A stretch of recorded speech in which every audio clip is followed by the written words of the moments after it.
بنگلہ دیش میں 8 انتظامی ڈویژنز میں پارلیمنٹ کی 300 نشستوں پر 1967 امیدوار اپنا قسمت آزما رہے ہیں۔ حالیہ انتخابات میں کتنے پولنگ سٹیشنز قائم کیے گئے ہیں؟ کتنے ووٹرز اپنا حق رائے دہی استعمال کریں گے؟ بنگلہ دیش کا انتخابی عمل پاکستان سے کیسے مختلف ہے، اس کو سمجھنے کے لیے دیکھتے ہیں یہ رپورٹ۔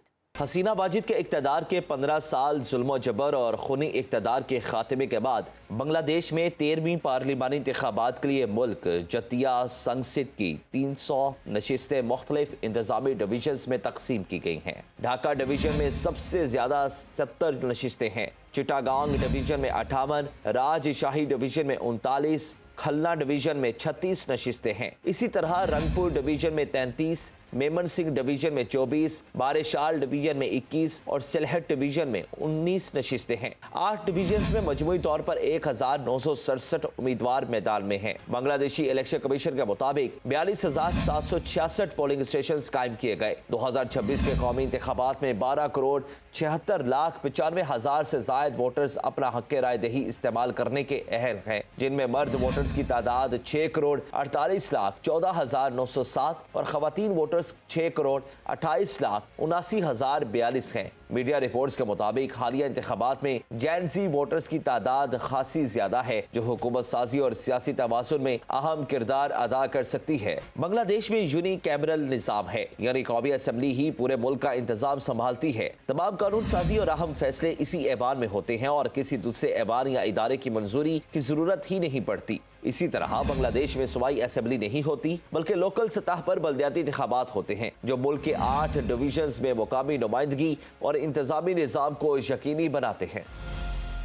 بنگلہ دیش میں حکومت کون بنائے گا؟ سروے رپورٹس اور سیاسی ماہرین کے مطابق بنگلہ دیش نیشنلسٹ پارٹی BNP کے چیئرمین طارق رحمان بنگلہ دیش کے اگلے وزیر اعظم ہو سکتے ہیں۔ وہ کون ہے، جانتے ہیں اس رپورٹ میں۔ 20 نومبر 1965 ضلع بھوگرا میں پیدا ہونے والی طارق رحمان سابق صدر ضیاء الرحمان اور 3 بار وزیر اعظم رہنے والی خالدہ ضیاء کے بڑے بیٹے ہیں۔ طارق رحمان نے سیاسی کریئر کا آغاز 1988 میں کیا۔ بنگلہ دیش نیشنلسٹ پارٹی کی مختلف سرگرمیوں میں حصہ لیا، BNP میں مختلف ذمہ داریاں سنبھال چکے ہیں۔ 2018 میں پارٹی کے ایکٹنگ چیئرمین اور 2026 میں والدہ کے انتقال کے بعد پارٹی چیئرمین بنے۔ 2008 میں طارق رحمان کو گرفتار کیا گیا اور علاج کی غرض سے برطانیہ جانا پڑا۔ حسینہ واجد کے اقتدار میں آنے کے بعد کئی کوششوں کے باوجود وہ بنگلہ دیش واپس نہ آ سکے۔ لندن میں مقیم رہتے ہوئے انہوں نے پارٹی کے جلسوں اور ریلیوں میں ویڈیو لنک کے ذریعے خطاب کیا۔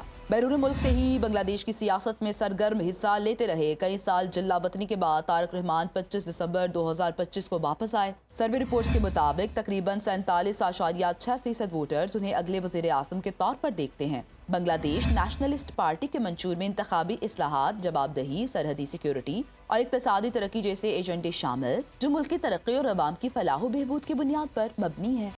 آگے بڑھیں، آپ کو بتائیں بنگلہ دیش کے 13ویں پارلیمانی انتخابات کے لیے پولنگ کل ہوگی۔ ملک بھر میں فوج تعینات۔ انتخابی مہم کے آخری روز سیاسی جماعتوں کی جانب سے ووٹرز کو منانے کے جتن کیے گئے ہیں۔ بنگلہ دیش نیشنلسٹ پارٹی اور جماعت اسلامی کے درمیان کانٹے کا مقابلہ متوقع۔ ایگزٹ پولز اور سروے رپورٹس کے مطابق بنگلہ دیش نیشنلسٹ پارٹی کا پلڑا بھاری ہے۔ BNP کے چیئرمین طارق رحمان بنگلہ دیش کے اگلے وزیر اعظم ہو سکتے ہیں۔ انتخابات میں 12,76,95,000 سے زائد ووٹرز اپنا حق رائے دہی استعمال کریں گے۔ یورپی یونین آبزرویشن مشن نے بنگلہ دیش میں انتخابی ماحول کو مثبت قرار دے دیا، تیاریوں پر اطمینان کا اظہار کیا۔ بنگلہ دیش کی عبوری حکومت کے سربراہ ڈاکٹر محمد یونس کی عوام سے گھروں سے نکل کر ووٹ ڈالنے کی اپیل۔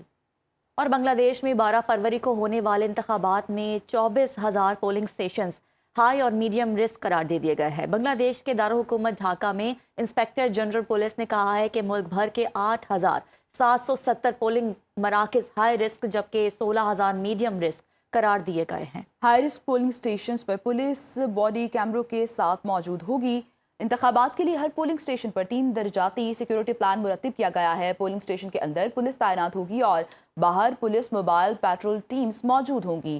IG پولیس کے مطابق 80 سے 90% پولنگ سٹیشنز پر CCTV کیمرے لگے ہوں گے۔